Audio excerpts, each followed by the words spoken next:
അടുത്തതായി നമുക്ക് ഡിട്രാൻസിറ്റീവ് വേർബ്സ് എന്താണെന്ന് നോക്കാം. ഡിട്രാൻസിറ്റീവ് വേർബ്സ് അതായത് ഒരു വെർബിന് രണ്ട് ഒബ്ജക്റ്റ് എടുക്കാനുള്ള കഴിവുണ്ട് എന്ന് വിചാരിക്കാം. അതിനെയാണ് നമ്മൾ ഡിട്രാൻസിറ്റീവ് വേർബ്സ് എന്ന് പറയുന്നത്. അതായത് ഡയറക്റ്റ് ഒബ്ജക്റ്റ് വന്നാലും ഇൻഡയറക്റ്റ് ഒബ്ജക്റ്റ് വന്നാലും ആ ഒറ്റ വെർബ് കൊണ്ട് തന്നെ നമുക്ക് മനസ്സിലാവും. അതായത് ഒരു സെന്റൻസിൽ ഒരു വെർബ് വരും, ആ വെർബ് കാരണം ആ വെർബിനെ അഫക്റ്റ് ചെയ്യുന്ന രണ്ട് ഒബ്ജക്റ്റ് ആ സെന്റൻസിൽ ഉണ്ടെങ്കിൽ ആ രണ്ട് ഒബ്ജക്റ്റിനെ എടുക്കാൻ കഴിവുള്ള വേർബ്സിനെയാണ് നമ്മൾ ഡിട്രാൻസിറ്റീവ് വേർബ്സ് എന്ന് പറയുന്നത്.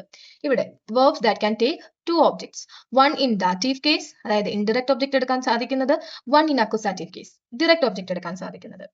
They usually describe an action where something is transferred, such as giving, selling, or showing, with dative object often being a person. അതായത് ഒരു സെന്റൻസിൽ ആർക്കെങ്കിലും എന്തെങ്കിലും നമ്മൾ കൊടുക്കുകയാണ്, എന്തെങ്കിലും ട്രാൻസ്ഫർ ചെയ്യാണ്, എന്തെങ്കിലും വിൽക്കുകയാണ്, അങ്ങനെയാണെങ്കിൽ അവിടെ ആ സെന്റൻസിൽ വരുന്ന ഒബ്ജക്റ്റ് പേഴ്സൺ ആണെങ്കിൽ അല്ലെങ്കിൽ ഒരു റിസീവർ ആണെങ്കിൽ അത് ഡാറ്റീവും, ഒരു തിങ് ആണെങ്കിൽ എന്ത് സാധനമാണ് നമ്മൾ കൊടുക്കുന്നത് അല്ലെങ്കിൽ എന്ത് സാധനമാണ് നമ്മൾ ഷെയർ ചെയ്യുന്നത്, ട്രാൻസ്ഫർ ചെയ്യുന്നത്, വിൽക്കുന്നത്, കാണിക്കുന്നത്, ഇങ്ങനെയൊക്കെ വരുമ്പോഴാണ് അത് നമ്മൾ അക്യൂസാറ്റീവ് ആയിട്ട് കാണുന്നത്. അതായത് ഒരു പേഴ്സൺ ആണെങ്കിൽ ഡാറ്റീവ് ആയിട്ടും ഒരു തിങ് അല്ലെങ്കിൽ ഒബ്ജക്റ്റ് ആണെങ്കിൽ അത് എന്താണ് അക്യൂസാറ്റീവ് ആയിട്ടും വരും.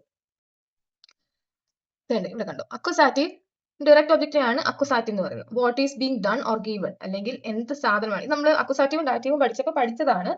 പക്ഷെ ചില പെർട്ടിക്കുലർ വേർഡ് ഡാറ്റീവ് മാത്രമാണ് നമ്മൾ പഠിച്ചു. അപ്പോൾ ഇങ്ങനെ ഉള്ള ചില വേർബ്സിന് ഡാറ്റീവിനെ അക്യൂസാറ്റീവിനെ ഒരുമിച്ച് എടുക്കാനുള്ള കഴിവുണ്ട്. അത് ജസ്റ്റ് ഒന്ന് അതിനെ പറയുന്നതാണ് ഡിട്രാൻസിറ്റീവ് വേർബ്സ്. അതൊന്ന് ഇവിടെ എക്സ്പ്ലെയിൻ ചെയ്യുന്നതേ ഉള്ളൂ. ഡാറ്റീവ് എന്താണ്, ഇൻഡയറക്റ്റ് ഒബ്ജക്റ്റിനെയാണ് ഡാറ്റീവ് എന്ന് പറയുന്നത്. ആർക്ക് അല്ലെങ്കിൽ ആർക്ക് എന്നുള്ള ഇതാണ് വരുന്നത്. ടു ഹും അല്ലെങ്കിൽ ഫോർ ഹും എന്നുള്ള ക്വസ്റ്റ്യൻ ഉള്ള ആൻസർ ആണ് ഡാറ്റീവ്, നമുക്കറിയാം. ഇനി ഇവിടെ നോക്കിക്കേ ഈ example.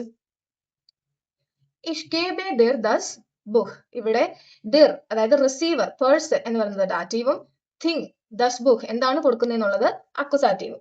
If something is moving from one person to another, if something is moving from one person to another, അപ്പോഴാണ് ഈ ഡിട്രാൻസിറ്റീവ് വേർബ്സിന്റെ ആവശ്യം വരുന്നത്. ഇനി നമ്മുടെ കോമൺ സെന്റൻസ് സ്ട്രക്ചർ എന്താണ്? Subject, verb, dative, accusative. ഇത് നമുക്ക് ഓൾറെഡി അറിയാം. നോർമൽ നൗൺസ് എങ്ങനെയാണെന്ന് പറഞ്ഞാൽ അക്യൂസാറ്റീവിന് തൊട്ട് മുന്നേ ആയിട്ടായിരിക്കും ഡാറ്റീവ് വരുന്നത്. അതുപോലെ തന്നെ ഇതിലെ ഡാറ്റീവിലെയോ അക്യൂസാറ്റീവിലെ ഏതെങ്കിലും ഒരെണ്ണം പ്രോനൗൺ ആണെങ്കിൽ ആ പ്രോനൗൺ ആയിരിക്കും ആദ്യം വരുന്നത്. ഇപ്പൊ അക്യൂസാറ്റീവ് പ്രോനൗൺ ആണെങ്കിൽ അക്യൂസാറ്റീവ് കഴിഞ്ഞിട്ടേ ഡാറ്റീവ് വരത്തുള്ളൂ. ഇതും നമ്മൾ നേരത്തെ പഠിച്ചതാണ്. വെൻ ബോത്ത് ആർ പ്രോനൗൺസ്, ഇപ്പോൾ രണ്ടും അക്യൂസാറ്റീവും ഡാറ്റീവും പ്രോനൗൺ ആണെങ്കിൽ ആദ്യം വരുന്നത് ഏതായിരിക്കും? അക്യൂസാറ്റീവ് ആയിരിക്കും. അതിനുശേഷം മാത്രമേ ഡാറ്റീവ് വരത്തുള്ളൂ.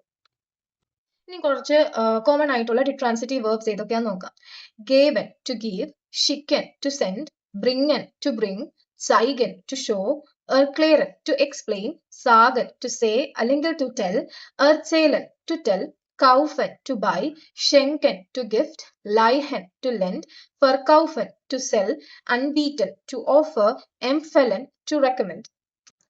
Versprechen to promise, vorstellen to introduce, reichen to hand അല്ലെങ്കിൽ pass, liefern to deliver. ഇതൊക്കെയാണ് കോമൺ ആയിട്ട് നമ്മൾ യൂസ് ചെയ്യുന്ന ഡിട്രാൻസിറ്റീവ് വേർബ്സ്. അതായത് ഈ വേർബ്സിന് ബോത്ത് അക്യൂസാറ്റീവും ഡാറ്റീവും ഒബ്ജക്റ്റിനെ റിഫ്ലക്ട് ചെയ്യാനായിട്ടുള്ള കഴിവുണ്ട്.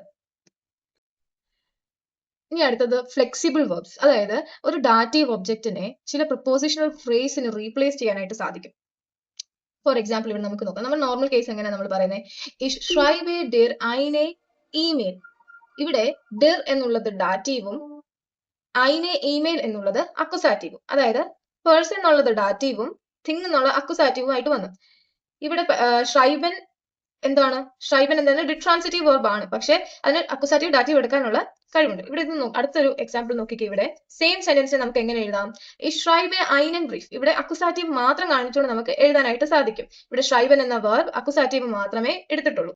ഇവിടെ നോക്കിക്കേ, ഈ ഷ്രൈബെ einen Brief an dich.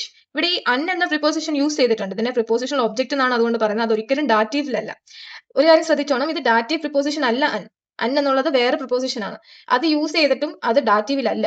അപ്പൊ തന്നെ നമുക്ക് മനസ്സിലാക്കാം, ഒരു ഒബ്ജക്റ്റ് പ്രൊപ്പോസിഷൻ ഇല്ലാതെ വരുവാണെങ്കിൽ, അൻ എന്ന പ്രൊപ്പോസിഷൻ ഇല്ലാതെ വരുവാണെങ്കിൽ അത് എന്താണ്?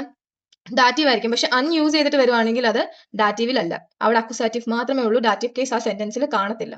അടുത്തൊരു എക്സാമ്പിൾ നോക്കിക്കേ. ഷിക്കൻ മീനിങ് ടു സെൻഡ്. ഇവിടെ ഷിക്കെ ഡിർ ദസ് പാക്കറ്റ്. ഇവിടെ ഡിർ എന്നുള്ളത് ഡാറ്റീവും ദസ് പാക്കറ്റ് എന്നുള്ളത് അക്യൂസാറ്റീവിലാണ്. ഷിക്കെ ദസ് പാക്കറ്റ് അൺ ഡിഷ്.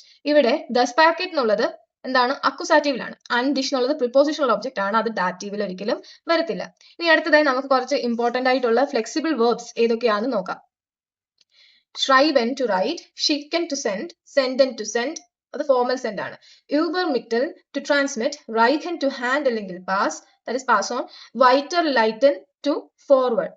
ഇവിടെ സാഗൻ, എർസേലൻ, മെൽഡൻ, ഇവിടെ ഇത് നമ്മൾ ശ്രദ്ധിക്കേണ്ടത് സാഗൻ മിക്കപ്പോഴും ഡയറക്റ്റീവിൽ തന്നെ ആയിരിക്കും. എർസേലൻ ഡാറ്റീവ് തന്നെയാണ് എപ്പോഴും ടു ടെൽ, അവിടെ അക്കുസാറ്റീവ് വരാനേ ചാൻസ് ഇല്ല. അതുതന്നെ മെൽഡൻ എന്ന വെർബ്, മെൽഡൻ എന്ന വെർബിന്റെ മീനിങ് ടു റിപ്പോർട്ട് അല്ലെങ്കിൽ ഇൻഫോം, ആ വെർബ് നമ്മൾ അന്നിട്ട് യൂസ് ചെയ്യുന്നത് എന്തിനാണ്? എപ്പോഴും ഒരു ഇൻസ്റ്റിറ്റ്യൂഷനെ കാണിക്കാനായിട്ടാണ്. ഫോർ എക്സാമ്പിൾ, ഇഫ് മെൽഡേ ദെൻ ഫോർഫോൾ അൻ ദി പൊളിറ്റ്സൈ, ഇവിടെ ദി പൊളിറ്റ്സൈ എന്നുള്ളത് അതൊരു ഇൻസ്റ്റിറ്റ്യൂഷനെയാണ് കാണിക്കുന്നത്. അതുകൊണ്ടാണ് അൻ എന്ന പ്രപ്പോസിഷൻ ഇവിടെ യൂസ് ചെയ്തിരിക്കുന്നത്.